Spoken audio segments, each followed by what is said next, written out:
Hello, spooky friends, and welcome to another episode of the Scariest Podcast. Woo! I'm Robin Grays, and this is Adam Diaz. Hello. And we're going to chat about some cool, weird things today. Indeed. I'm pretty excited to do this one. When I first started doing my research, I wasn't sure what I was going to do. Picked a topic, something that I actually adore and love, and I can't wait to talk about. So I'm really excited to do that. And I think it's just about the same with you, isn't it? I was inspired by our latest Storytime episode, I'm pretty sure. Right on. Yeah. Yeah, I was like, I'll go into the reason why I picked this. Obviously, anyone who's looking at this episode right now can see that I picked The Curse of the Billy Goat, which is something near and dear to my heart. And it's going to be really fun to do. So I'm really excited. And I think we should address just like the elephant in the room. Like, we had kind of a rough week. It was a really good week and kind of a little bit of a rough week. I know I posted on my Facebook about it, so some of you might have seen it. This is the thing with podcasting. You get a lot of love and a little bit of hate. You know what I mean? And that little bit of hate was kind of just blind and like insensitive. And we're like, whatever, it just kind of stings a little bit. But we do want to reiterate, we're a conversational podcast where we do these things and we talk to each other about them while we do it. You know what I mean? Like, I think Robin said it best, like, we're not just going to sit here and just read the thing like the other person's not in the room. That's just not our style. So I think we just wanted to say, like, this is really more of a conversation for those of you who've never heard this before. Yeah, this is more like comedic conversation. Yeah, and if you don't think we're funny, we don't either. So we kind of agree with you on that one. But I think we have a little bit of charm to us. So I'm really excited to do this. And I really, like, enjoy my topic. So I hope you folks are happy or excited to listen to it. So... if you have stories, though, that you want to send us, Robin, how can they do so? If you have any stories to share with us that are paranormal, supernatural, spiritual, things that have happened to you that are strange, creepy coincidences, you can send them to storytime@scariest.com, and we'll be happy to read them on our Storytime episodes. Indeed. And there's a bunch of ways you can reach out to us. Twitter is @ScarishPod, Instagram @ScarishPodcast, Facebook is facebook.com/ScarishPodcast, and then you can go to scarish.com, which is our website, and click on Contact Us and fill out that form. And send us whatever you would like, suggestions for topics, stories, whatever you would like to send us, and we'd be more than happy to read it. And if you'd like us to share it, we'd be more than happy to do that too. So, awesome. I know you're going to be going first this week, so yeah. Robin, what are you covering? I'm going to be covering Pelé and a couple other Hawaiian legends that I thought was pretty cool, because we had a story over this past story time that was about the lava rocks, like they were having a bunch of bad things happen to them because someone took sand. Not even the green sand too, yeah, right? The green sand, not even black sand. So I'm going to cover a couple different cool Hawaiian things since I'm from there, you know. So how long were you in Hawaii? A long time, probably from the time I was 3 till the time I was 17. Okay, so yeah, you have expertise in this. Yeah, I lived there for a very long time. Right on. So we're excited. I know we had a special guest episode with Amando quite a while back, probably a year ago. Yeah, it's been a while. Long time ago.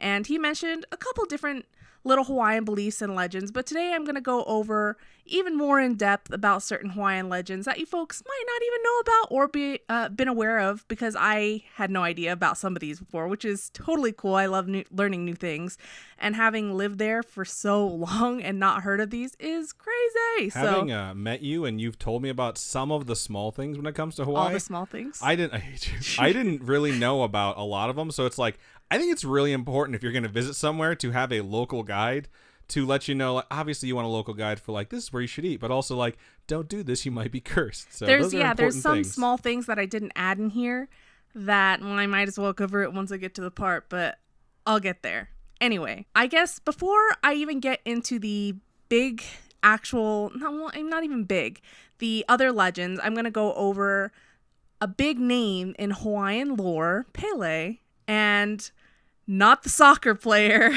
or footballer, as they call him in different countries, which is so funny because I don't know why we call it soccer and call football when soccer you're kicking the ball with your foot. I don't know. It's weird. We do things weird in the U.S. We named American football, and then we looked at the soccer and we're like, oh, damn. Soccer? It's like everyone else calls it football. We're like, that's taken already. Yeah, so when I Googled Pelé, all it came up with was the soccer player. Which is kind of impressive because he's really old now. So good for him. It was just ridiculous. Anyway, she's also known as Tutu Pelé. So this is about the goddess Pelé of fire and volcanoes, and is also known as the creator of the Hawaiian Islands, which is really cool. I did not know that. And legend has it that she dug the crater. She actually dug the crater of what we call Diamond Head in Oahu, which is like a really big place. Like, you can't go to Oahu and not go there. You know what I mean? So it's like a tourist destination. Yeah. And going from, she supposedly, story has it, she went from Oahu, then to Molokai, then to Maui, where she then created the Haleakala volcano, which is the biggest place in Maui to go. Like, I remember going up there for sunrises, and it would be absolutely freezing. Like, it was just so cool. So these stories are pretty neat to be, like, connect things, you know? And any volcanic eruption that happens in Hawaii is generally attributed to this goddess. And she's very popular in Hawaiian mythology, taking part in numerous stories. There are so many different stories that have to do with her or originate from her, which is crazy.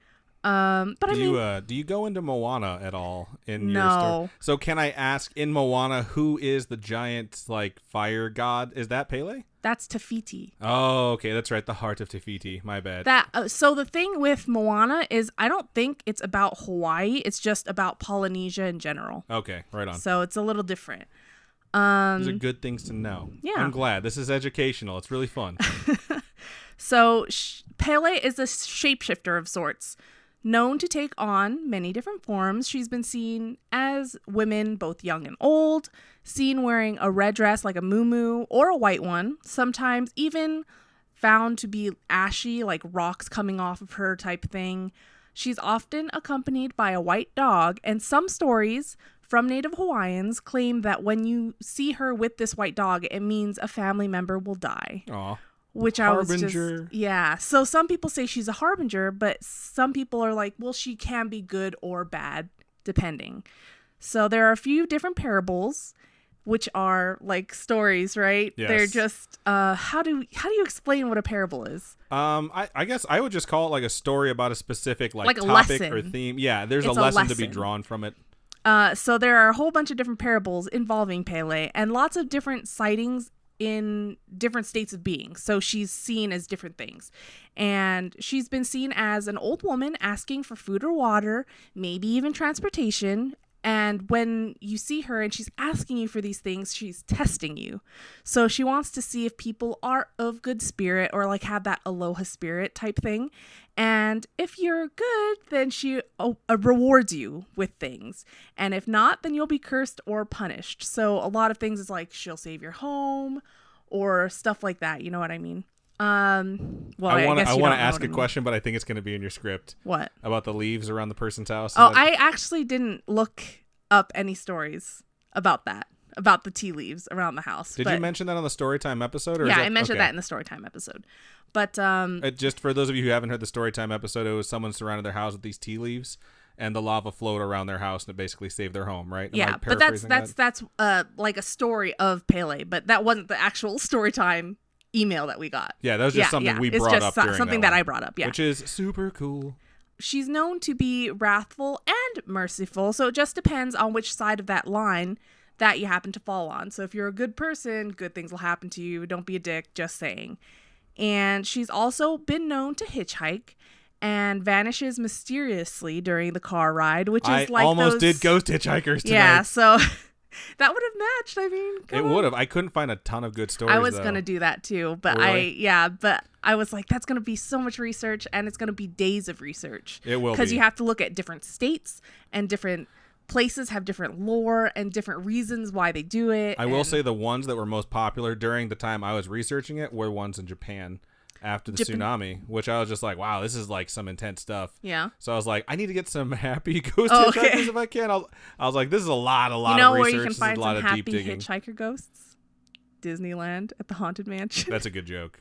Thank you, okay. Disney, for sponsoring this episode. No, please sponsor us. That'd be great. That would be amazing. If you're a goddess, I kind of guess you can do whatever you want. You want to scare people, you scare people. You want to test them, you test them. Dress however you want, look however you want. The world is your oyster, or in this case, Hawaii.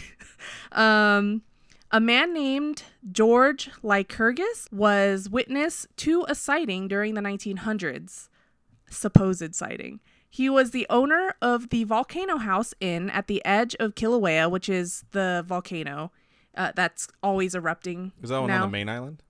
The Big Island, yeah. I'm pretty sure. One night, while attending a luau, he and the other attendees saw an old woman with long, straggly hair leaning on a stick as she headed towards the edge of the volcano.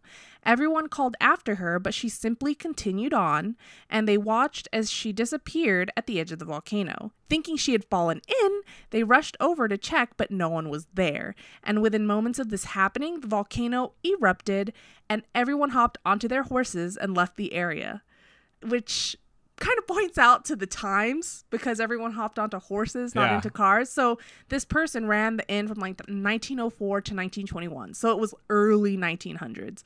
Lycurgus often poured gin into the crater as an offering, believing that these offerings saved his inn from Pelé's path of destruction. It's like one of those things, I always mention it, where it's like, you don't have to be rude to something. If you show it just like respect, you might earn yourself a little bit of leeway with, oh, I don't know, a goddess who can protect you. Right. But if you're one of those people that like thumbs your nose at these things or superstitions, it's like, I'm not saying that's going to cause something to happen to you, but like, what's the harm in just showing respect? Right. It doesn't hurt to do something good or to offer something, at least, you know? So I thought that was pretty cool. I mean, I don't know why she would like gin, but whatevs. Or any offering, I'm sure, is like, yay, thanks. She's like, gin, not my favorite, but I appreciate the thought. The big curse of Pelé that you've probably heard of is the taking of lava rock from Hawaii. So we had an email, like we were talking about in our recent Storytime episode, that talked about tourists mailing back packages of sand and rock to Hawaii. And Amando also mentioned that in his special guest episode. And this curse is usually based off of the respect that needs to be shown to Pelé's land. So you have to show respect to Hawaii, and you can't just go taking whatever you want.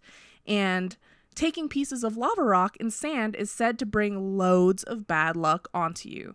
So we may have covered it in a previous curse episode, I'm not sure. So I won't get too into it, but there are tons of accounts of this happening.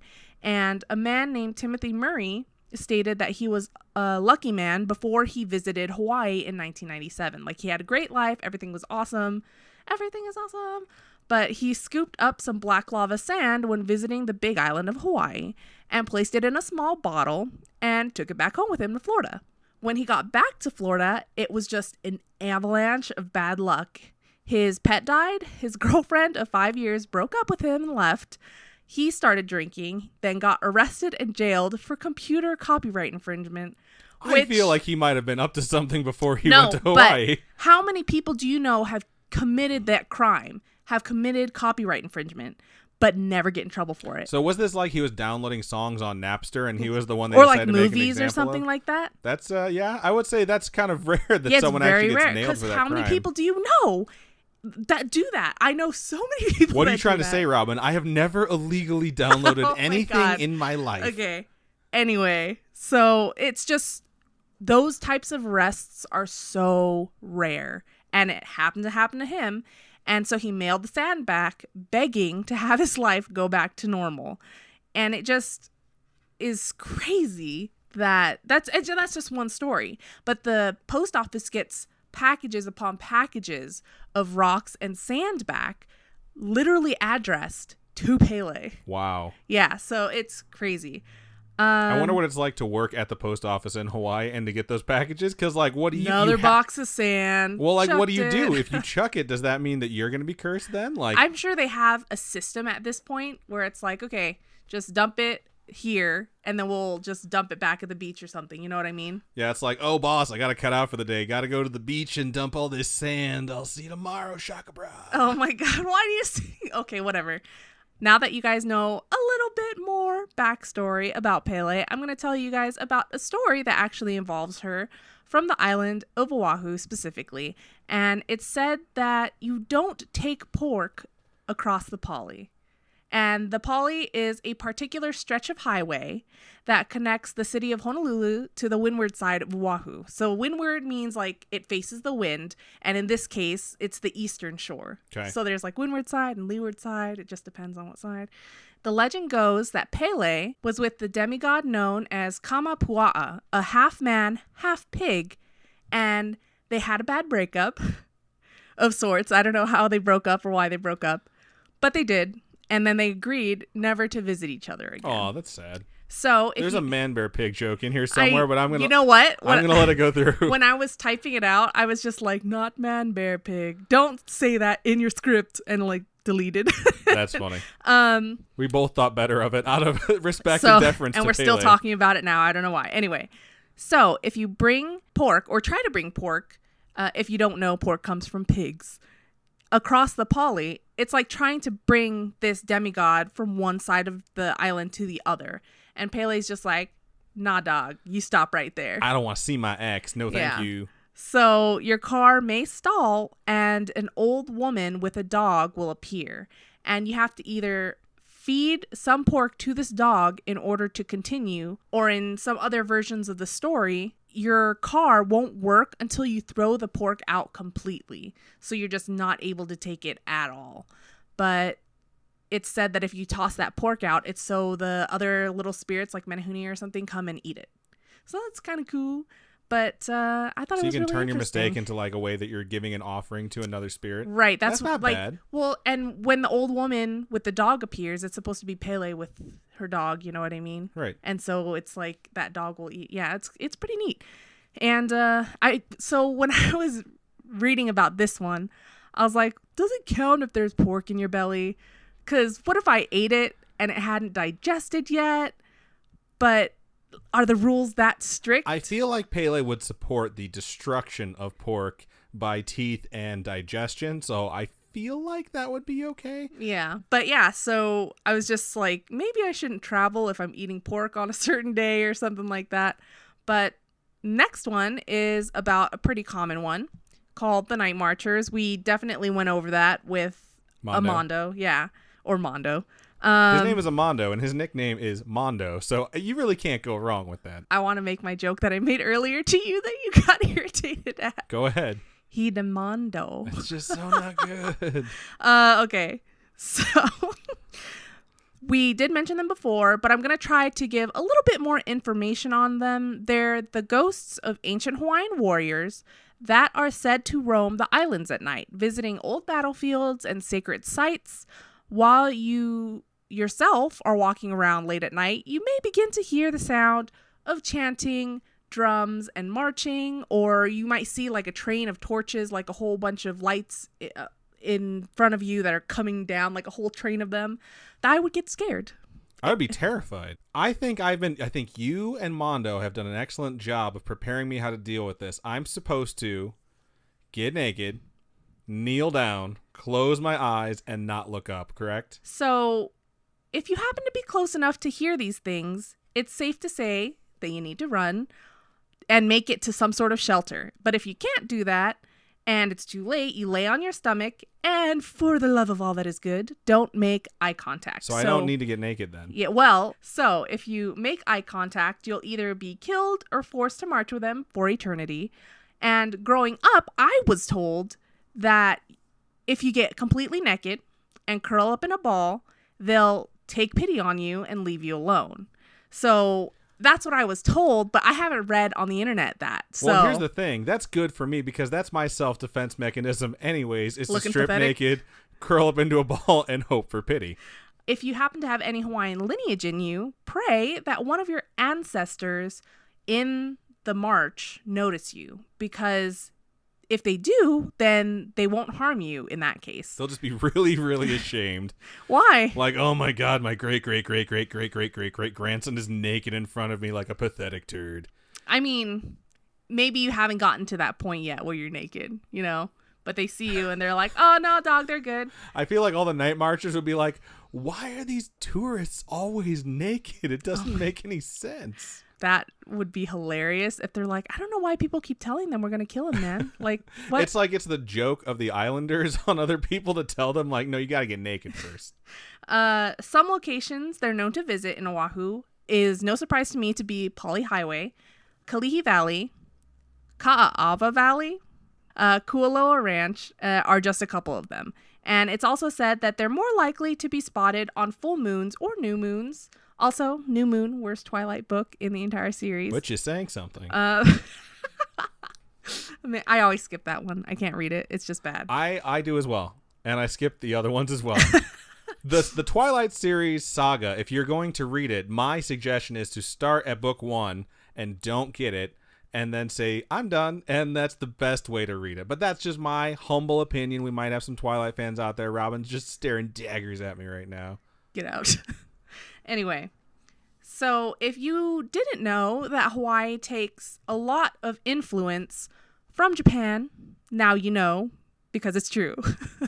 I'm not sure what era they started coming in, but there were a lot of Japanese immigrants that came in Japan way back in the day. And there were a lot of Japanese that came to live in Hawaii and work there. And to this day, there is still a huge Asian presence within Hawaii. Like, if I couldn't go to Japan, the closest I could get to good Japanese food would be to go to Hawaii and eat, you know? And it's not surprising to have folklore from Japan blend with that of Hawaii. And one such tale is that of the Mujina, which is a faceless spirit. So I just want to break in really fast. Not to interrupt you, but I almost did a Japanese spirit again. Turns out we had already covered it.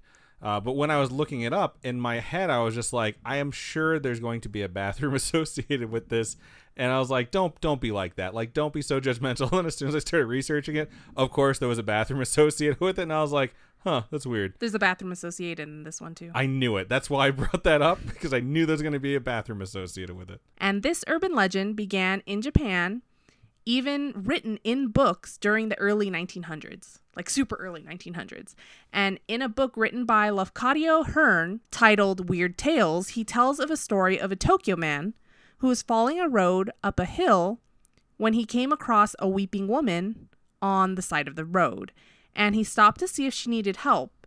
And he was frightened to discover that she had no face. Like Slender Man. Like how he has no face. Right. Yeah, I was like going to say Slender it looks Man. like a turkey's body. You know? Like a turkey's body? Like when you buy a turkey for Thanksgiving and like you open it up, it's like just bones and skin. Like there's no features like to it. That's how I imagine Slender Man's face would look. All right. I never imagined that before. So he was frightened by the fact that she had no face and decided to get the F out of there. So he ran further up the road where he saw the glow of a lantern in the distance. It happened to be a soba noodle vendor, which, have you had soba before? I have don't not. think you've had soba before. We'll have it one day. But Describe it to me. it's just noodles, just eaten in a different way. Oh, it sounds so good. You painted me this word picture, now I'm so hungry. So he explained what had happened to him to the vendor, but stopped just before describing her face. And the vendor stepped into the light and asked if she looked a little like this. And to the horror of the man, the vendor too had no face. Suddenly, the lantern just went out and the man was in darkness, alone with the faceless Mujina. It's said that the Mujina can shapeshift, changing form, and one was named Kozo and took the form of a monk and traveled dark roads at night asking strangers for water or tea to drink. And I imagine they just like spirit them away. That's what I think they do. I was curious as to whether or not that guy who had the lantern go out with the Mujina right there, like, lived to tell the tale, or if someone somehow knew this tale. Like, I don't know, like, how would the narrator get this story out? You know what I mean? Yeah. It sounds like the guy must have lived, or the Mujina was like, I guess I'll go back to the noodle cart and tell someone this tale and then leave. Like, someone has to be left alive, like, to spread the tale. You know what I mean? Yeah. So it's one of those weird things where I'm just like, okay, well then, who told us this story? Yeah. Hashtag skeptic, sorry. I'm just thinking of that one creepypasta that ends in like, who was phone? It's just such a bad story. Or that one email that we received that one time where it's like something creepy was stalking someone and like it kept coming after them. And it's like, I hear the breathing behind my neck right now. And then it didn't finish the sentence. And we read it and we're just like, then how'd you press send? Like, this makes no sense. Japanese immigrants that came to Hawaii more likely than not brought the legend with them, probably explaining why there was an influx of sightings in 1959. So in Honolulu at Waialae/Kahala Drive-In, a girl encountered a woman combing her hair in the restroom. And as she came closer, she noticed that the woman had no face. It was so traumatizing that she supposedly had a nervous breakdown and had to be hospitalized. I don't know how much of that is true, but I kept on looking on the internet for different things. And apparently a radio show was talking about the validity of it, and that girl called in and gave all the details, including a detail about the hair color of the person that was combing their hair that wasn't released before. So, but how do you know that that's the actual person and not just someone? Because they had in? it in, like, it was reported, like she reported it in that hair was that color, but they didn't publicly announce that was that color. Okay, so there was a detail that had been left out that someone just happened to know. Right. Okay, there you go. That's some confirmation. That's super creepy. Yeah. And another version of the story has the girl spotting a faceless woman with no legs in the mirror as she was freshening up her makeup. And when she turned around, there was nothing there. So she screamed and passed out. Over the years, there have supposedly been sightings at weddings, shopping malls, and colleges across Hawaii, which, I don't know. I can see weird things happening, or you seeing weird things, because Hawaii is definitely a place that is covered in spirits, and it was very spiritual, and I'm not surprised. You know what I mean? But I don't know. I've never come up across seeing a faceless person. So that's pretty good. I think you would be pretty freaked out if you had. I don't think you'd be actually covering this topic had you done that. Right. Or had you experienced that, because I don't think it's something that you would like to revisit very often, if at all. Yeah. The last one I'm going to cover today is the story of the Green Lady, and it's a spirit described as a woman covered in moss and green mold who wanders the Wahiawa Gulch, and she supposedly smells like rotting plant life. So if you happen to smell decay, she's probably nearby. That's a bummer. I was excited you were going to say she smells good just now. That would be cool, but I feel like spirits and stuff generally don't. There might be some out there that do, that lore says that they smell good, but usually it's like death, decay, that fun stuff. She's mostly seen near the botanical garden, but there have been supposed reports of her being seen at the nearby elementary school. And who knows how much of that is kids just being like, I saw it. You know what I mean? Those reports near the school describe her as a woman with green, fish-like scales, jagged teeth, and hair covered in seaweed.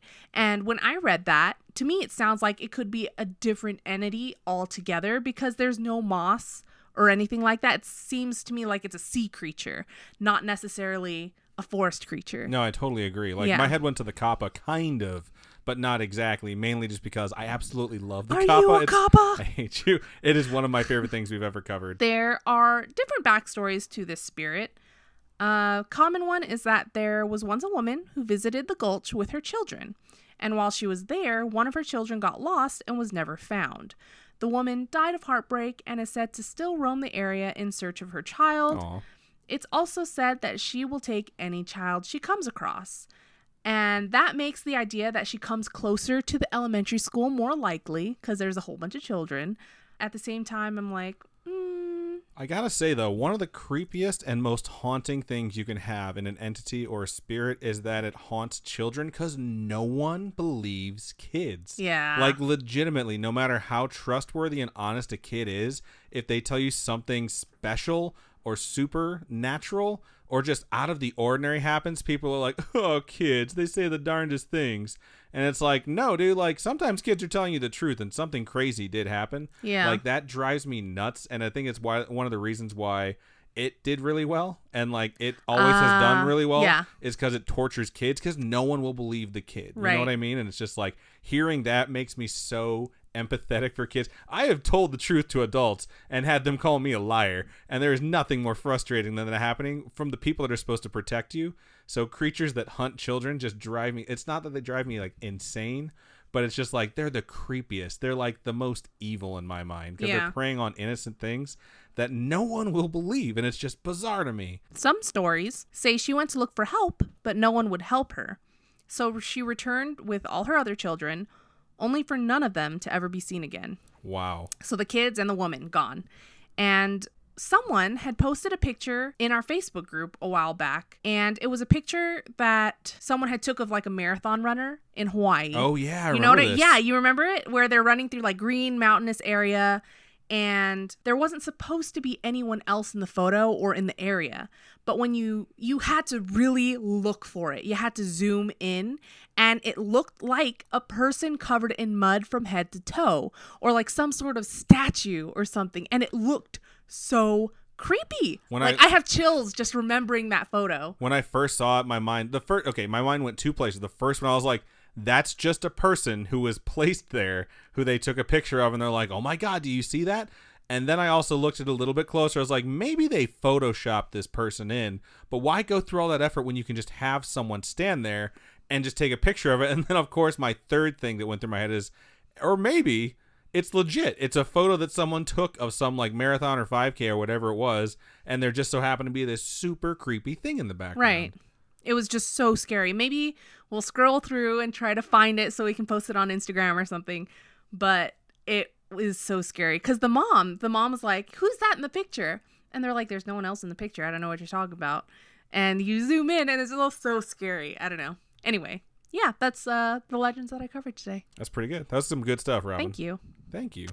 No, thank you. Awesome. So before I move on, I would like to implore our amazing listeners, because you have been so supportive of us in the past and hopefully will be in the future, that if you have not already, head over to iTunes and leave us a rating or possibly a review and show us your support there, because like we've mentioned, we've had just a little bit of hate lately. Not a big deal. The more exposure you get, the more you're likely to pick up trolls. And for those of you who watch the live audience or the live episodes of Storytime, you know, every now and then a troll's going to pop in just to mess with people. We have amazing moderators that get rid of them very quickly. But if they go and leave us a review, there's really nothing we can do about that except try and counterbalance it with people who actually listen to the show and support us. So head on over to iTunes. The easiest way to leave a rating and review is if you have iTunes on your computer, you just go to the show, click show on iTunes, and then you can just rate and review it right there. I know if you try and go through the web portal or whatever, it gets a little bit weird or funky. I know through phones and iPads and stuff too, it's a little frustrating. Yeah. You gotta So if you have iTunes on your computer, yeah, best way to do it. And thank you so much to all of you who have gone and left a rating and review. And the reason I try and say like little bit of hate is because legitimately we have 165 reviews. 157 of those are 5 stars. And I think we only have 3 or 4, maybe 5 that are like not good, like 1 stars. And realistically, that's pretty effing good. But we always want to hear positive feedback or constructive criticisms, because those things really do mean a lot to us. And some people will let us know like, hey, I wish you guys did this, or I wish you guys didn't do this as much. But realistically, we want to create a product that we like making and you guys like listening to. So that's a really good way to reach out to and tell us. I would suggest leaving us a 5-star rating and then any suggestions that you might have in the review. Okay. Or you can just email us directly if you have suggestions for stuff. But yeah, I just wanted to go ahead and put that out there. And thank you so much to all of you who listen and have done that already. But that said, I'm going to move into my topic for this week. And this past week has been up and down. I did turn 34, and that was a pretty good time. Congrats. I had a pretty good birthday. Thank you, Robin, for that. And on Mother's Day, we took my mom out for a ball game, and my knees got super sunburnt. I lotioned myself up with suntan lotion, or like sunblock, so I wouldn't burn. And for whatever reason, I didn't do my knees, and they are purple, and they are in so much pain. And I don't know if that's why today when I was at work, I just felt consistently anxious, or like I thought like something might be wrong. But like when I came home, I was like, I kind of want to cover a topic that's like easygoing and relaxed and maybe funny. And then I found a really scary one, and I was like, kind of want to do this, but there's not enough. And then I was thinking about like maybe covering a curse, and it clicked in my head that I could do fun and funny and realistically like do a lot of research on an actual curse and have it be something that like I've experienced in a way. So dear listener, I present to you the curse of the billy goat. And some of you, I hate you. Some of you may have heard of this. And if so, you likely fall into one of 2 categories. You are either a sports fan or you are from Chicago or the Chicagoland area. In a lot of cases, you're probably both. And while this is sports related, it is definitely interesting enough that those of you who don't sports will be entertained. Who don't sports. And most people who aren't fans of sports love to say the phrase, and I hear this all the time when I'm watching a game, if I have any sort of reaction to it, and I always hear, it's just a game. And that's said very, very frequently. And no matter the case, the truth of it is that is always true. It is always just a game. And like these people that are being paid a bunch of money, they're being paid a bunch of money to play a game. So a quick overview of skill required. Absolutely. Game. Like the people who are the best in the world at any specific game are usually going to make money playing that game. So having watched the minor league game this past weekend and that poor right fielder. And And then watching clips from a major league game, because I was watching all the clips from the Cubs game this past weekend too. I was just like, this doesn't compare. Minor leagues just don't compare. And the game we went to is AAA, which is the level just below the majors. So like you'll see a standout and you'll see talent, and you're like, that guy is going to make it to the major leagues. There was one guy we watched that was a shortstop for the other team, or he was the second baseman. The one that knocked it out of the park constantly. I was like, that dude is going to be in the majors. Like, he has a fucking funnel for a glove. Everything goes into it. And I think he was like 4 for 4 at the end of the game. He's batting like 450. This is a lot of sports talk, but it is just a game. That's what I'm trying to get at. So I'm going to give you a quick overview of a sport, and that sport is known as baseball. And realistically, when it came out, those are two different words: base and ball. Basketball. And this sport, that's a different sport, and also a really good movie. Really? I've never seen it. It's so funny. We got to watch it. Okay. So baseball has been around since the 1860s, and it was supposedly, and this is supposed to be true, spread in popularity during the Civil War by troops who would play it on their downtime when the fighting wasn't going on. Really? Because it was like this new thing, and people found it really fun. And as the sport started to get organized after the Civil War, a team started in 1874. It was the official first year that team was a participant in any league. And that team would eventually become known as the Chicago Cubs. What? Yeah. So they've been around since 1874. No way. They really have. I think the Braves and the Reds have been around longer than them. Maybe not the Reds. They had there's a bunch of other teams, but we're going to focus on the Cubs. And for me growing up, I always heard the nickname for the Cubs was the Lovable Losers, which when you think about it is a really shitty nickname. It is a term of endearment, but it's like calling Jorah Mormont from Game of Thrones Captain Friendzone. He's so much more than that, but is he really? Yeah. He is Captain Friendzone. And growing up, I was into football and not baseball so much. And then in middle school, I started paying attention to baseball, and all of my friends were White Sox fans. And I realized I have to pick one of these teams, either the Cubs or the Sox, because they are just opposites. But I love the city of Chicago, so I was like, whichever one I pick as my team, I'm still going to support the other team. And kind of because I just kind of wanted to put a thumb in the eye of my friends, I picked the Cubs. I tried to be different. I was like, I'm going to like the White Sox. You did that to me. And now I'm like, oh, but the Cubs, Rizzo, that's America's ass. That is a nice ass. But what I liked about the Cubs was the fact that it was this team of eternal optimism and some serious pessimism. And I just watching the Cubs, I realized at some point they are going to win. And I want to say that I supported them the entire time I watched baseball. So I've been a Cubs fan for about 20 years. And for me, hearing the Lovable Losers thing was always kind of an insult, but I understood it. Because they did lose a lot. But realistically, the Cubs weren't always losers. And I'm going to get into this because you need to know the history. If this was a person, I'm going to tell you about their history. And then I'm going to tell you about the curse. And then I'm going to tell you about what happens after that. It just so happens it's not a person, but it's a ball club, which is absolutely bizarre because you go through so many different human beings as part of this club. So you would figure that regardless of whatever curse was placed on a logo or a brand, it wouldn't affect them. But we're going to get into it. So the team was founded in 1874. They joined the quote unquote National League in 1876. This is before the MLB as we know it. In the National League, if you won, you basically won the pennant. That's what it was called. And they won the pennant in 1876, the same year they joined the National League. And they went on to win it again in 1880, 1881, 1882, 1885, and 1886. So they were winners. That is a lot of championships. Yeah. And they were just kicking ass and taking names. They won a lot. And then 1903 hit. And in 1903, there was this other league called the American League. And they sat down with the National League, and they're like, oi, let's get a league where our winners play your winners, and then they're the champions. And we're going to say that set of games will be called the World Series. And that's how the MLB was formed. And 1903 is the first year the World Series was played. Why is it called the World Series if it's only American teams? Because at the time, only Americans played it. It was an American sport. It had been birthed in America. It wasn't like it had some sort of roots somewhere else where football's kind of like rugby and soccer and a few other sports mixed together. America really did kind of birth baseball, which is why it's America's game, or at least that's what we call it. So isn't it America's pastime? I mean, it's a lot of America stuff. Oh, so you can put a lot of stuff after America's, and it supposedly refers to baseball. So now they have this thing called the World Series, but you have to win your league to make it there. So for those of you who don't know, winning the league again is called winning the pennant. So I want to remind you of that, because at first winning the pennant meant you won the league. Now it's you've made it to the World Series. Okay. So you're just making it to the championship game. And the Cubs decided, hey, we want to start winning pennants again, because they hadn't won since 1986. And each time they would win the pennant, they got to go compete in a World Series. And I want to illustrate this because when you think of Cubs and you think of lovable losers, you're like, oh, they never won, or they never really made it to the World Series. Well, in 1906, they won the pennant. They went to the World Series and they lost.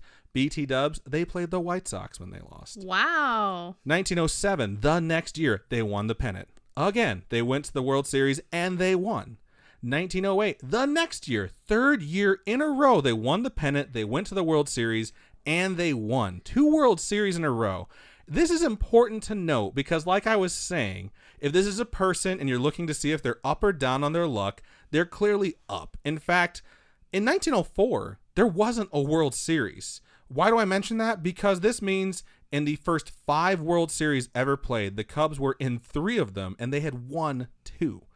So they have a rich history as of 1908 as a winning ball club who wins all the time, wins the pennants, wins the World Series. Did they have like players that were just like the best? And they that's had why they great won? players, and they also played great. And those are 2 very different things. And that's actually a line from Rocky, which is one of my favorite movies of all time. Actually, I think it's Rocky 2 or Rocky 3, where he tells him, like, I'm a great fighter, but you fight great. Where it's like, it's just one person is very good, very talented, and the other person like rises above what they can do. So 1908, they have done this amazing thing over and over and over, and this World Series victories would kind of take a break. And the Cubs fans and fans of this know 1908 was the last time, until we get a little bit later, that they had won a World Series. And lots of people presume because of that, because so much media attention was paid to this curse, that after 1908, they turned to shit. But realistically, after 1908, they were still really good. And they continued to win pennants and continued to make it to the World Series each time they did. They just didn't win the World Series when they made it. And here are the pennants they won after 1908. They won again in 1910, 1918, 1929, 1932, 1935, 1938, and 1945. That is 7 pennants. That is a ton. They have made it to the World Series in the first 40 years of its existence. At this point, I think that's 10 times. Why are you smiling? Because all I can think of now is in Indiana Jones, where he's like, only the penitent man shall pass. I hate you so much. So we're going to come to a stop at 1945. Because if this is a movie and it's a montage, well, now we're going to stop the montage and zoom in a little bit. It's officially been 37 years since the Cubs last won a World Series. They have gone to the pennant. They've won the pennant, gone to the World Series multiple times, as I've covered. And I'm going to include the one in 1945, which seems special. They're playing the Detroit Tigers, okay? And when the World Series is played, it's a best of 7 games. And for those of you who don't sports, best of 7 basically means whoever gets the majority of the 7 games, so whichever team wins 4 first. And if you've never actually done anything that was a best of 7 or a best of 5, I'm sure you've done rock, paper, scissors. I'm sure you've done rock, paper, scissors. Do best of 7 from now on. And if you ever wind up making it to the 7th shoot, your heart's going to be beating a little fast. There's going to be some excitement there. And so when you're talking about something like a nationally televised sport that people get paid a lot of money, a game 7 is something that would be really, really important. So in the 1945 series, it started out like this. The Cubs won. Then Detroit won. So 1-1. Then the Cubs won. So they're up 2-1. So things are looking okay. And then game 4 happened. And gosh. During game 4, it was at Wrigley Field. So same field they play in today, 70, 80 years later. And as you can imagine, a lot of people wanted to go. And a lot of people would include a man named William Sianis. And a fun fact about William Sianis, and I'm going to get a little bit into his background because he's going to be important now. He was born in Greece in 1895. He immigrated to the United States in 1912. He did not speak English. He taught himself English by reading the local newspaper. Wow. He wound up owning his own business. He owned the Lincoln Tavern, which just so happened to be located right across from what is now known as the United Center. It's where the Chicago Bulls and the Blackhawks play to this day. So it's a pretty choice spot. Wait, how do they play in the same place?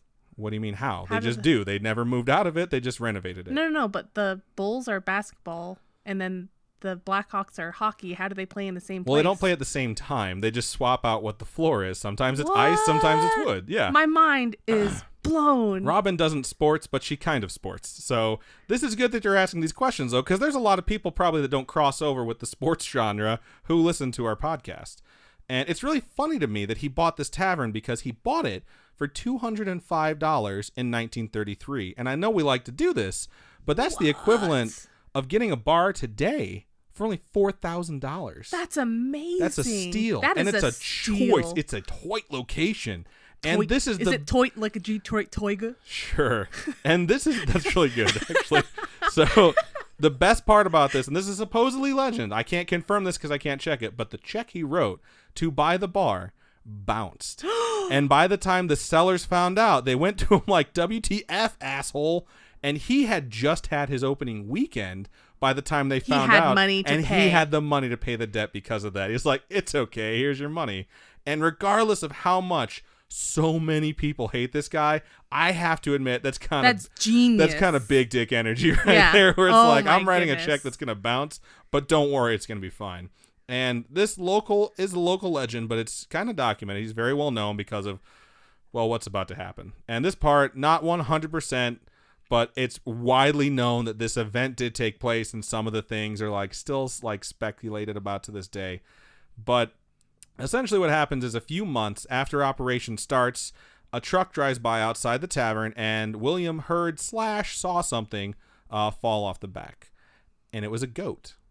And he took the goat in, and he cared for it until it recovered, and he kept him, and he named him Murphy. Aww.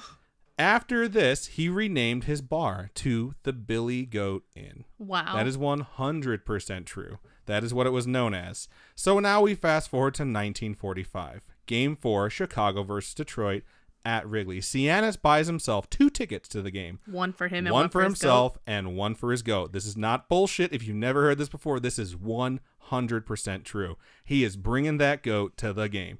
Before the game, they let him walk around on the infield with his goat, and he held a sign around his neck, and it read, quote, "We got Detroit's goat." So basically, he has his goat, and he's there to like hold a sign that's just trolling the Detroit Tigers. So it's like hilarious, this guy. Also, it's pretty good publicity for his business. Right. So the game is about to start, and he goes to his seat. The goat hops up into the seat that's been purchased for him, and Sianis takes his seat. Aww. And the ushers come by, and they're like, "Yo, dog, like, you can't have a goat at this game. Like, you gotta go." To which he replied, "Get fucked, buddy. Like, I paid for these seats. I'm staying." And the ushers replied by leaving. It's like he won the argument, so they just walked away. And what happens next is kind of still debated. It's not really that important, but as the innings went on, complaints were coming in. Some folks state that there were no complaints, that management wanted him gone, or that the ushers were insulted by him and they wanted to like get him back and throw him out.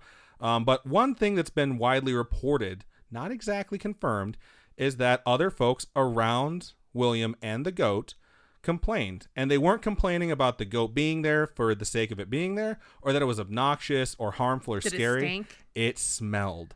So this is just a reminder, folks, wash your goats. But they complained about the smell. Dirty. It did. I wrote it out, and I was like, I just meant the animal, but I'm going to leave it in there. So in that 4th inning, the ushers confronted him, and they're like, "You gotta go." And they refused to let him stay this time. So Billy Sianis and his friend Murphy the goat got up and left. But as they left, Sianis said something that is still hotly debated. And while the exact verbiage is not 100% known, regardless of who tells you, they know exactly what he said. He stated that they had insulted his goat, and because of this, they would lose this game, they would lose this World Series, and they would never win another World Series, nor would they ever host another World Series game at Wrigley Field. So he just motherfucked them all up and down. So it wasn't like you'll never get to the World Series. It's you'll never win. It was you're not going to win this one. You're not going to get to another one, because in order to get to another one, if you did, you'd have to play at Wrigley. But at the same time, he says this specifically, supposedly, because if they move, then it's probably someone else that owns the team. And it's like he's not exactly cursing the team. He's cursing Wrigley. He's cursing all these other things, but he's also cursing the shit out of the Cubs. So this curse hits. I've told you about the background of the Cubs. They have gone to so many World Series. They've won 2. They have a history of winning at this point. So people just kind of like, whatever. But then the game happens. And what's really weird is that they lose. They lose that game. And Cianis loved publicity. And the curse kind of spread. The media picked up on this. The people talked about it. So this really played right into his wheelhouse. And the word spread really fast. And what's really kind of weird is that they went on to lose game 5 too. So now they're down 3-2. And then they go to game 6. And they won game 6. And they won game 6 so in they extra go all innings. the way to game 7. They do. They won game 6 in extra innings. The score was 8-7. They then move into game 7. And guess what? They lose. They have all this excitement built up for the game 7 and they choke. And here's the thing. The last time. Oh my God. I'm just thinking like that's like kind of what happened. You're connecting stuff now, aren't you? Because for the longest time, the last game the Cubs had played in that they had won in the World Series was in extra innings, and they won 8-7. So remember that for a little while. You already know, so you're already connecting the dots. So the Cubs lost game 7 9-3, by the way. Wasn't very close, wasn't very dramatic, definitely was very painful. So the next season came, and no luck. And the next season, and the next season. In fact, they started to get worse. And what just seemed like some dude flapping his gums was starting to gain some traction. And then they continued to get worse. In fact, go ahead. I feel like when you lose and you are told, BT Dubs, I cursed you, your mental state is like, oh man, we're really never going to win. And another thing I'm going to get to a little bit later is that there's 2 teams in Chicago, and the fan bases hate each other.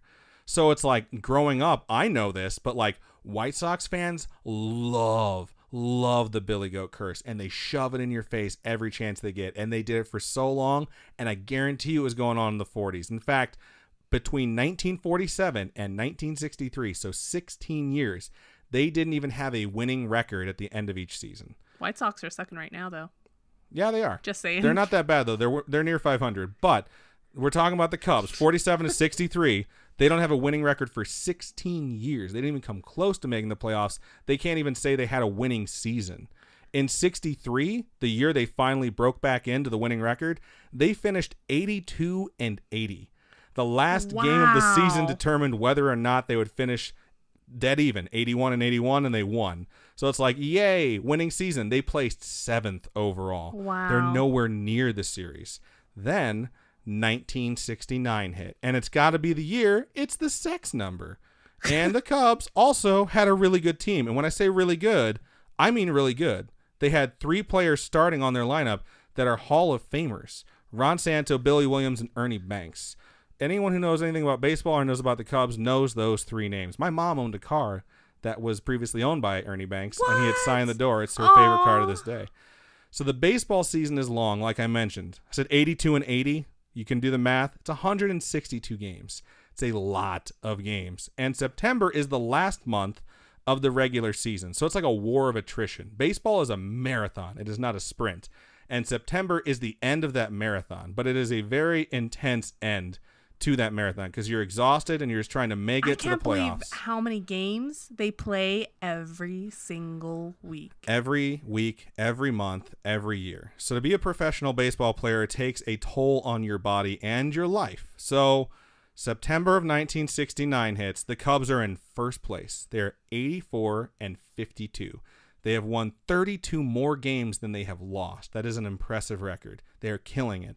The closest team to them at the start of September are the Mets, who are 77-55. So they're not that close. They have a 4.5 game lead. What that means is if you beat me and you're 1 game behind me, then if you win, all of a sudden we're tied. So if you're not playing that day and I win, your record doesn't change and my win total goes up by 1, you know? Mm-hmm. But my losses don't go down because you didn't beat me, blah, blah, blah, blah, blah. There's half games. Yeah. 4.5 games isn't an insurmountable lead by any means, but it's a solid lead with a month left to play.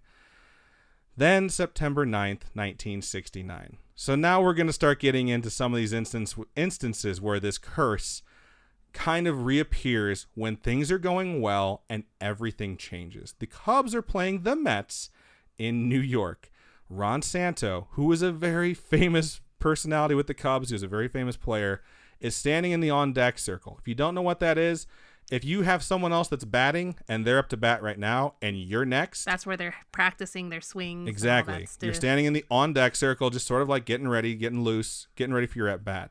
While he is standing in the on-deck circle, this is 100% true. There are videos of it to this day. A black cat suddenly made its way out of the stands, ran onto the field, headed towards Ron Santo, circled him very slowly. A black friggin' cat. There's a video of this? There's a video of this. I want to watch it. And then stopped and stared into the Cubs dugout directly at their manager. And it was bizarre. And everyone kind of laughed. The Cubs bench laughed. The fans at Shea Stadium laughed.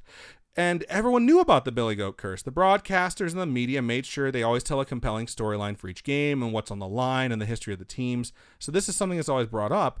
And although this was bizarre, everyone just sort of laughed it off. But the Cubs lost 7-1 that night. Wow. And September wouldn't get any better. In fact, when September was over and teams were going to the playoffs, the Cubs were heading home because they finished September only a month where they had started out 4.5 games ahead. They were 8 games behind the New York Mets. They had a 12.5 game flip in a single month. They played 25 games in the month of September. They lost 17 of them. They only won 8. To that point, they had been the best team. After this happened, all of a sudden, it's like they couldn't win a friggin' game. So, of course, this is the story. The curse had shown up again. And then 1970 hits. The Cubs missed the playoffs again, not with a lot of fanfare. What's important about 1970 is that on October 22nd, 1970, William Billy Cianis died. So, at this point, if you're a Cubs fan, you must be thinking, like, dude is dead. Curse is lifted, right? No. The Cubs would get close the next few years, but not make the playoffs. Then they got bad again, and they'd stay bad until 1984. And saying that, if we have Cubs fans listening, you probably just groaned out loud. Because before the 1984 season started, a few things happened worthy of note. Some guy named Steve Goodman recorded a song named Go Cubs Go. Because he was very inspired. He thought the Cubs were going to do well that season. And the Cubs wound up being good. Like, really good. They finished 96-51, which means they had won 41 games more than they had lost. They were not good the year before, so people were absolutely shocked. Ryne Sandberg, their second baseman, was voted the MVP of the league that year. Wow. Their pitcher, Rick Sutcliffe, who was their ace, won the Cy Young, which means he was the best pitcher in the league that year. And their manager won Manager of the Year that year. So they were going to the playoffs, and they went and they played the San Diego Padres. And whoever would win that series was going to go to the World Series. Now they have an opportunity to break this freaking curse. So it's a best of 5 now. First game, Rick Sutcliffe, Cy Young winner pitches. They win. They don't just win. They win 13-0. Wow. They don't give up any runs. They beat the shit out of the Padres. Second game, Cubs win 4-2. At this point, they are 1 game away from breaking the curse and making it back to the World Series. And it's almost certain that some asshole in the city was like, we're going to win the World Series, and jinxed everything. But realistically, it's probably not the case, and it's not the guy's fault, because Game 3 happens, the Padres win 7-1. Game 4 happens, the Padres win 7-5. So it's a tiebreaker game. We're going to Game 5. Whoever wins this game is going to the World Series, and Rick Sutcliffe gets to pitch again. And this dude had been unstoppable. Chicago scores 2 in the first, 1 in the second, 3-0 lead, Cy Young winner pitching, and people are like, oh, thank God. And then the 6th inning comes, and they give up 2 runs. So it's a 3-2 lead. And then something happens. And when it happens, people are like, did he break his arm? Curse. No. 7th inning, Leon Durham, the first baseman for the Cubs, had a ball go between his legs. Easiest thing, goes right between his legs for an error, giving up a run in the process. Game is now tied. Then a ground ball gets hit to Ryne Sandberg, the MVP of the league, and he thinks it's going to be low. All of a sudden, it hits a pebble, shoots over his head. Oh, my. What are the odds? Goes into center field. 2 more runs score. It's 5-3. Then a single, 6-3. That is how the game ends. The Cubs lose 6-3. People are baffled. They don't understand. They don't understand how these simple errors are made to make the game change on a dime.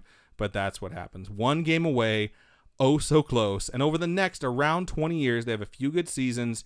Even make the playoffs, but they lose right away. Don't even get close. And then 2003 hits. They have two pitchers known as Mark Pryor and Kerry Wood. They have a slugger known as Sammy Sosa. I was alive. I was 18. I was deep into Cubs at the time, and I just graduated from high school, my first semester in college. I was a little baby. I remember this very well, and it birthed multiple superstitions for me, and I'll tell you what they were. Oh, no. The first is, and I still believe this, and you can call me crazy all you want, you do not buy anything that states blah, blah, blah, champ on it. Something like, NLDS champ, because that's telling you that the National League Division Series, which is like the first round of the playoffs, like, yay, you won that, congratulations. But it's like, it's not the World Series. If you're celebrating that small victory and you're buying merchandise, you're jinxing your team that's the only thing they're going to achieve. Because if you believe they're going to win, and they're going to win the World Series, you just wasted money on a shirt. Exactly. Yeah. Especially like when, okay, I'll get there later. But that's the first superstition. The second is you never, ever, and I think most people hold this superstition, say that a team is going to win before the game is over. And the Cubs would play the Braves in the first round of the playoffs. It's a best of 5. They won in 5. They moved on to the NLCS. For those of you who don't know, this is the game, this is the series to get to the World Series. So this is the big one. If they win this, they win the pennant, the curse is broken. They play the Florida Marlins. I almost want to throw up saying that name still. So first game, the Cubs lose in 11 innings. They lose 9-8. Second game, Cubs win 12-3. Third game, Cubs win 5-4 in 11 innings again. Fourth game, Cubs win 8-3. 8-3 is very important. Okay. They're now up 3-1. If the Cubs win one more time, they're in the World Series. The curse is broken. And now a few things happen for 18-year-old Adam at this time. I get a gift given to me from a friend that has the Chicago Cubs on it that says National League Division Series Champions. And it's been framed for me, and he is so nice, and he's so happy to give it to me. But he's not a baseball fan, and he doesn't know why this bothers me. So I take it, and then I hide it because I'm not going to display it. And I'm very upset that it was given to me. And then the other thing that happened, this is 100% true. True blue fans of the Chicago Cubs said something like, I really want them to win in Chicago because I want to celebrate. Because Game 5, the game where they could finally clinch, is in Florida. It's not in Chicago, but Game 6 and Game 7, if they had to happen, would be in Chicago. So you have what I like to call idiots rooting for them to lose Game 5 so they can come back to Chicago and win in the hometown. Then I have a friend. I love him dearly. His name is Nick. He is on the train. Nick does not sports. While he is on the train, there is a Cubs fan after Game 4 who's celebrating because they're up 3-1. He's super excited. He's also being very obnoxious. Nick calls me after he gets off the train, tells me about the experience, and says, quote, I really hope they lose now, because he's so annoyed at how obnoxious this drunk guy was. I was furious. Game 5 comes. It's in Florida. The Cubs lose 4-0. Everyone is kind of nervous. Everyone's thinking about the curse, but they're all bright-siding this like they'll be at home now. They're going to win. More importantly, we have 2 aces on the staff, Pryor and Wood, and they're going to pitch Game 6 and Game 7 respectively. We're fine. So, Game 6 hits. They're doing really well. Like, really well. Pretty sure it's 3-0 at this point. And then, 7th inning hits. Between the top of the 7th and the bottom of the 7th, this thing happens. If you've ever been to a baseball game, you know what it is. It's called the 7th inning stretch. In Wrigley Field, they have guests sing Take Me Out to the Ball Game for the 7th inning stretch. Okay. The guest that they had during Game 6 for the 7th inning stretch was Bernie Mac, who is a known and outspoken White Sox fan. Oh, no. He has very clearly and adamantly stated he does not like the Cubs, but for some reason he's in the booth singing Take Me Out to the Ball Game. When you say root for the home team, you usually fill in home team with your team. So Did he say White Sox? If you're at Wrigley, you go Cubbies. So root for the Cubbies. Bernie Mac saying root for the champs. And every Cubs fan was like, are you fucking serious right now, Bernie Mac? We were very annoyed. Another thing happens for 18-year-old Adam. A White Sox fan named Andy calls my phone right after the 7th inning stretch and is wasted, screaming to me about how they're finally going to do it. They're going to go to the World Series. It's amazing. My exact words were, if they fuck this up, I'll kill you. And I hung up on him. Dead serious. They go into the 7th inning. They even get more runs. Then they go into the 8th inning. The 8th inning. The first guy pops out. Cool. They are 5 outs away from going to the World Series, and the curse is finally broken.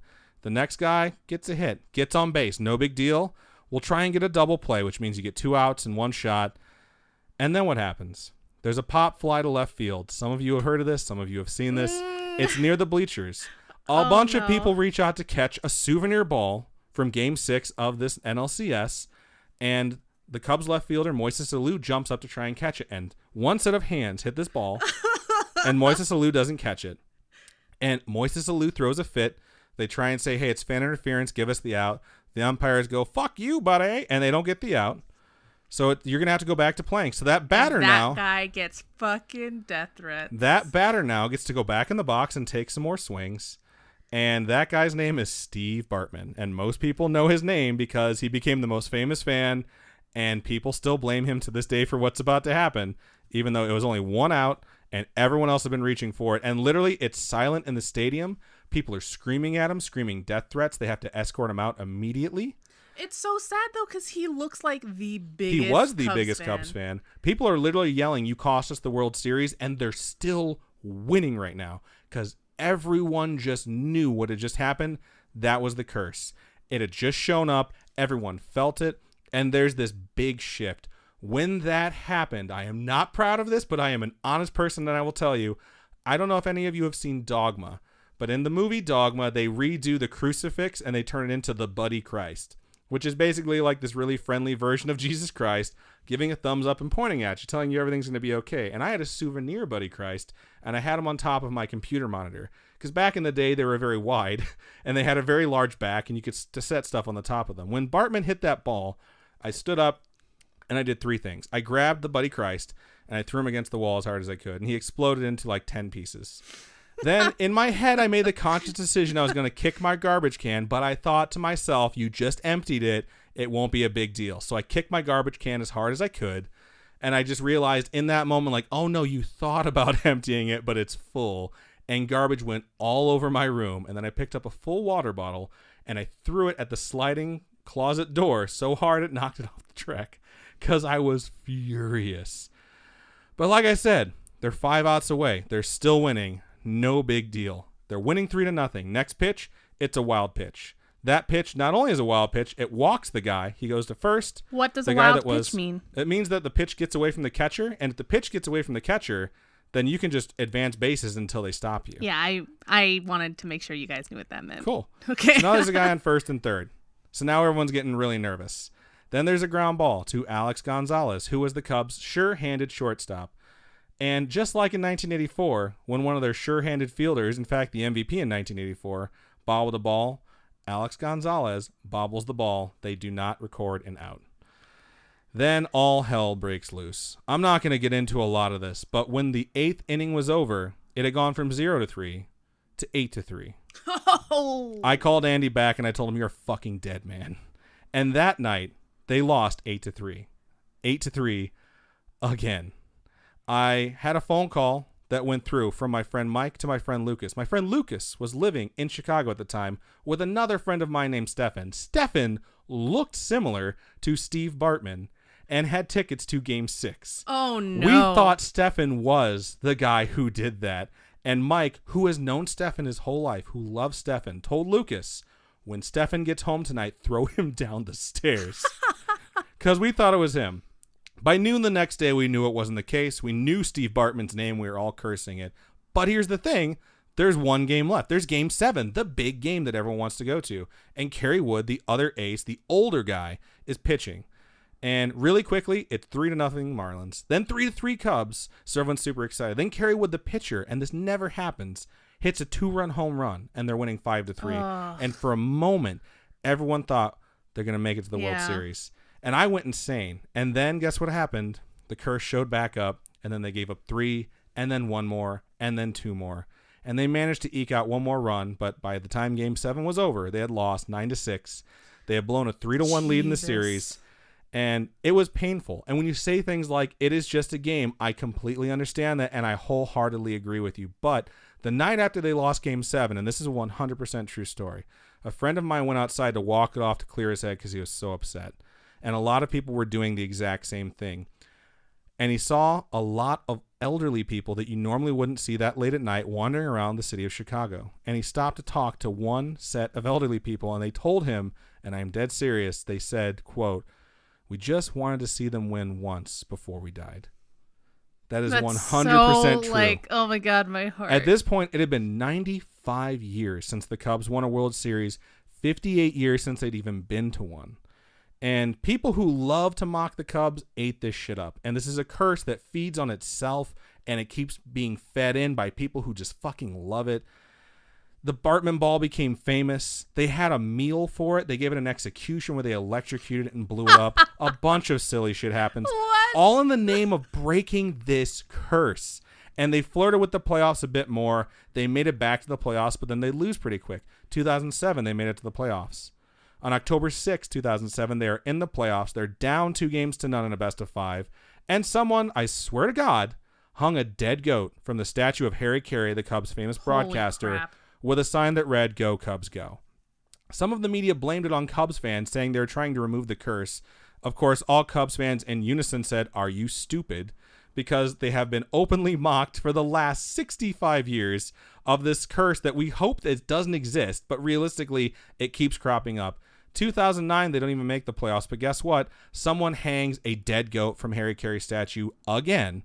And then in 2013, a person driving a white van tossed a box out at Gate K. Security comes out to investigate, and they find the severed head of a goat. The fuck? I am dead serious about this. This shit happens so often in Chicago. The newspapers use the same stock photo of a goat's head in their articles each time. I shit you not. If you Google it and you find the articles from 2009 and 2013, it's the same stock photo from different publications and just different dates and different wordage. Same story, though. Some guy decided to remind the Cubs fans and the Cubs, hey, you're cursed. Here is a dead goat or a part of a dead goat.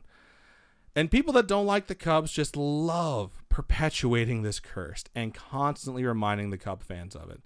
And then 2015 hits, and here's where things start to shift a little bit. They had a young team. They were terrible the year before. And it started out not so good. They were barely managing to win as many games as they lost, but everyone kind of noticed there was something there. And I had a lot of baseball caps or football caps or whatever you want to call them when I moved from Chicago to Las Vegas. And it's something that always happens when you move is you lose a box. Right. Or you lose some stuff. I lost all my hats. I was very heartbroken. I couldn't afford to replace them.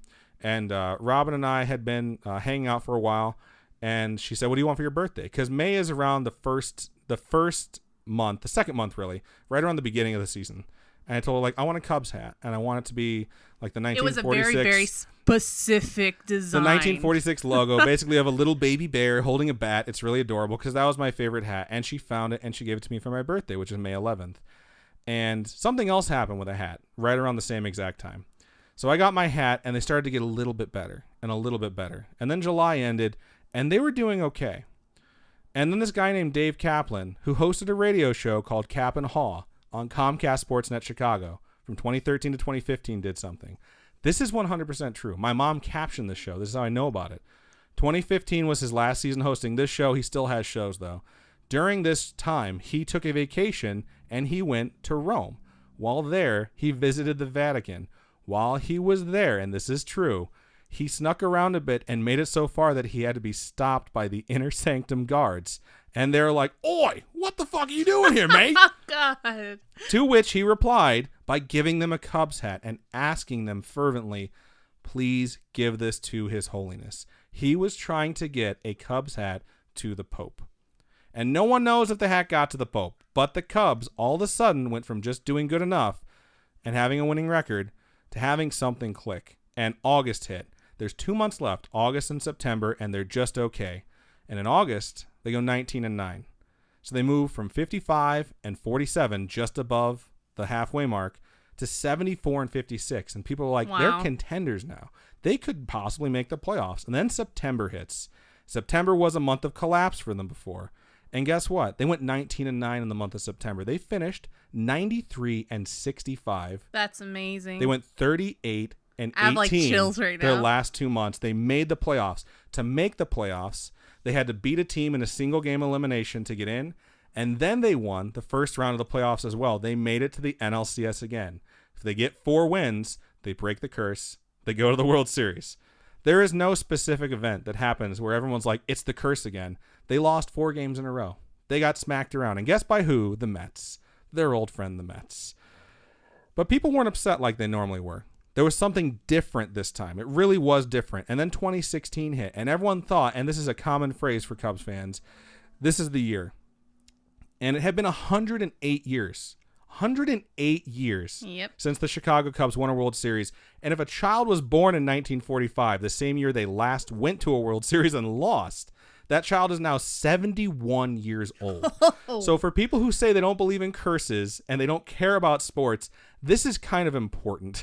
And entering the season, Vegas sets odds-on favorites of beginning of the season, who is most likely to win whatever championship for whatever sport. And the odds-on favorite for the Major League Baseball championship, known as the World Series, was the Chicago Cubs. And here's the thing. The beginning of the year, whoever Vegas sets odds on typically does not win.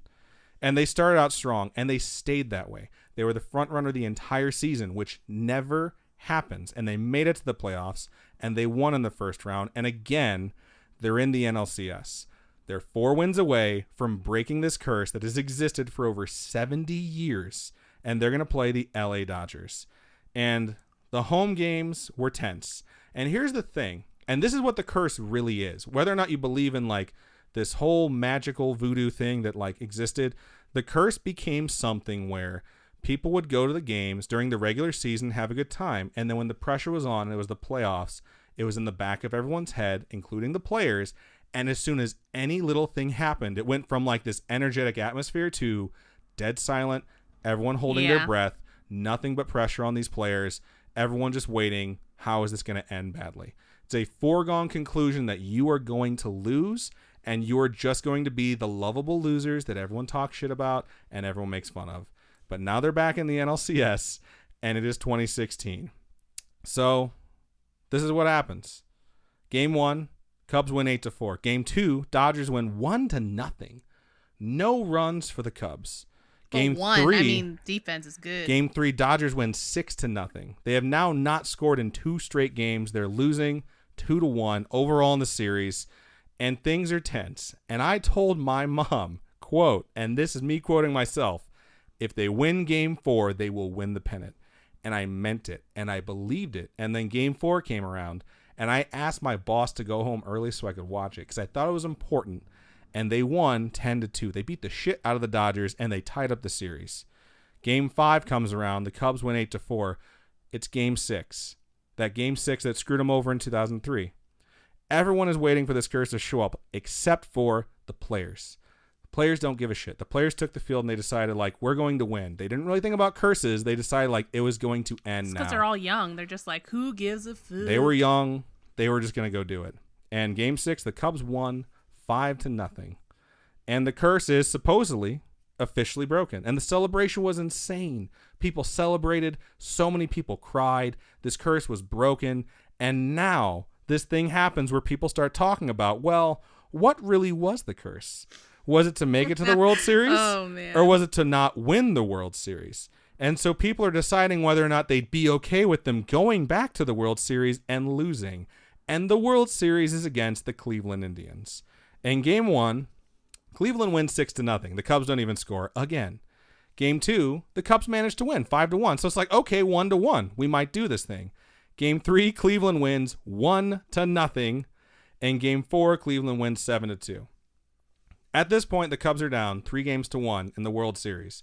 3-1, just like in 2003 when they were ahead. Also, I'd like to point out that Cleveland, the basketball team, that same year had been behind 3-1 and came back and won the basketball championship, the NBA Finals, 4 games to 3, which was a reverse 3 in a row, which just doesn't happen that often. It's happened to the Cubs, but Cleveland had this thing go their way. But it's 3-1, and there would only be one more game at Wrigley Field, Game 5. And I guarantee you, at this point, some asshole in Cleveland said something like, I kind of want the Indians to lose Game 5 so they can win this thing at home in front of the fans. And it's that guy's fault because Game 5 comes and the Cubs win 3-2. They just barely managed to win. And then Game 6, and they win 9-3. There's going to be a Game 7 again. And for fans of the sport, this is exactly how you would draw this up. But for Cubs fans, I just remember this game. We just wanted the 4-0 sweep. We were dying for Christ's sake. Just let us have it for God's sake. And a lot of people prayed and made a lot of deals. And most people probably didn't live up to their end. But Game 7 hits. Cubs get out to an early lead. In fact, they were winning 6-3. And then they went into the 8th inning again. And in the 8th inning, the Cubs gave up a 3-run home run. And all of a sudden it was tied 6-6. And I was furious. Robin can attest to this. So many people were. And then the 9th inning comes, but no one scores. So Game 7 is going to go to extra innings. And then rain shows up. There's a 10-minute delay, and a man named Jason Hayward, who's older, who had not done well that season, but was still on the playoff roster for his leadership, gathered up this young team in the Cleveland Indians weight room because they're playing in Cleveland, and gave them a pep talk and told them that they could do it. And the Cubs came out in the top of the 10th, and they scored 2 runs. And then the bottom of the 10th comes, and all they need to do is get 3 outs, and they have won the World Series. And Cleveland scores 1 run. And then they made 3 outs. And Chris Bryant threw to Anthony Rizzo. Oh, my God. And the game was over. The Cubs had won. And again, to this day, the last World Series game that the Cubs have won, they won in extra innings, and they won it 8-7. It's so crazy. It's just so crazy. And that's how it ended. The curse was officially broken. And no matter what you could say and go back and say something like, well, what really was the curse? Well, you know what? It doesn't matter. They won. 108 years between championships, 71 years after the curse had been placed on them, they finally had won. And yes, I would like to point out, like I said at the beginning of this, it is just a game. And that is always 100% true. But sometimes things can transcend that. And something like a curse can transcend that, where you feel it and it's palpable and it affects people for decades. And you have elderly people say something like, I wish they could have won before we died. And those people, they got to see it before I they hope died. they did too. And that is something they truly meant from the bottom of their heart. And yeah, you could sit there and tell them in that moment, hey, it's just a game. And I'm sure it would not have made them feel better. And it may seem silly, but time after time, these things can be reinforced, and they affected millions of people. And something like a quote-unquote curse being broken really feels real. And something that's quote-unquote just a game can bring people together. And I mean that quite literally, because we've covered a lot of stuff on Scarish, and this one is near and dear to my heart, obviously. But the parade to celebrate the Cubs' victory was a pretty solid turnout. And when I talk about breaking a curse that probably wasn't real, bringing people together, I mean that because there was over 5 million people present at the Cubs parade, which makes it the 7th largest gathering of human beings in recorded human history. And that is so crazy. 100% true. And I love this topic because I know some people they don't care about sports. It's just not what they do. They're not into it. But there's a power in something like this. And most of the time, it's just entertainment, and if it's not your jam, no big deal. But sometimes, when it transcends something, you get to witness something truly special. And I'm just really happy that it was called a curse, so I could actually cover it on this show. Because as crazy as it is, and as much as you think this is just Adam wanting to talk about the Cubs, I think I did an okay job of showing you how this curse felt very, very real to a lot of people for a very long time. And it meant so much when it finally ended. And I can actually say in my lifetime that curse ended. And I don't feel like I was cursed, but I definitely feel like it was really, really hard to be a Cubs fan for a long time. And it's just one of those things where I find this amazing. It's an amazing story. And there's other curses like within sports that you can look at. You can look at the Red Sox curse, which is very, very similar and very famous as well. That was also broken. And you can look at the White Sox, who had their own curse because of the Black Sox, which is a whole other thing. And it's so fun to talk about, and it's such an intense story. And this one was so close to home. And I thought about, and I talked about it the night they won, where it's like, I really hope that old couple made it to see this. I really do, because it meant a lot to a lot of people. And I hope you guys weren't bored, and I hope you guys didn't dislike this topic, because it's one of my favorite things. It really is, and it was super cool, and I will forever be a Cubs fan, and I think it means a lot to a lot of Cubs fans. So if you ever see someone who's a Cubs fan and you're not big into sports, and you've listened to this episode, be like, oh yeah, I heard this episode on The Curse of the Billy Goat, and I thought it was really interesting. And I guarantee you they will appreciate the fact that you don't mock them for it, because they don't have to be mocked about it anymore. So it's a pretty cool thing, and that's it. That's the end. So I hope you folks enjoyed it. Cool. Good job. Thank you. I really enjoyed doing that one. I know it was a little bit long, but hey, it had to be. It needed to be long enough to cover it. So you could have had your own episode just for that. Yeah, I know, but we're not lore, so we don't just monologue and all that fun stuff. But awesome. So that's everything that we have for episode 75. Robin, if folks wanted to donate to us monetarily, how can they do so? You can go to patreon.com/garishpodcast, and those are monthly donations. We have a whole bunch of different tiers. We have a merch tier where I hand make a bunch of badges. I design all our stickers. I send out stickers periodically, and once every season, I send out either pins, zipper pulls, or magnets. Kind of cool. Coffee is ko-fi.com/garishpodcast, and those are one-time donations. All those donations help us to upgrade our studio setup. If you guys have watched us on YouTube from the very beginning or have seen videos, you see the improvement in the quality of the videos over time because of our spooky friends helping us, create a better product. So it's all thanks to you. We couldn't do it without you. Also, don't forget, June 9th is our Winchester Mystery House tour day. We're booked for June 9th at 12 noon. So if you guys want to join us for that day. It is the regular tour, so it shouldn't cost you too much. We're not doing the additional one. I think it's like an hour. I can't exactly remember how long it is, but it's the regular standard tour at noon, just like Robin said. You just get to hang out with us, and we'll learn about this cool place together. Very, very excited for the trip, so we hope you folks can make it. But that is everything that we have for episode 75. So, Robin, go ahead and sign us out. Keep on creeping on, and we'll talk to you guys later. Bye.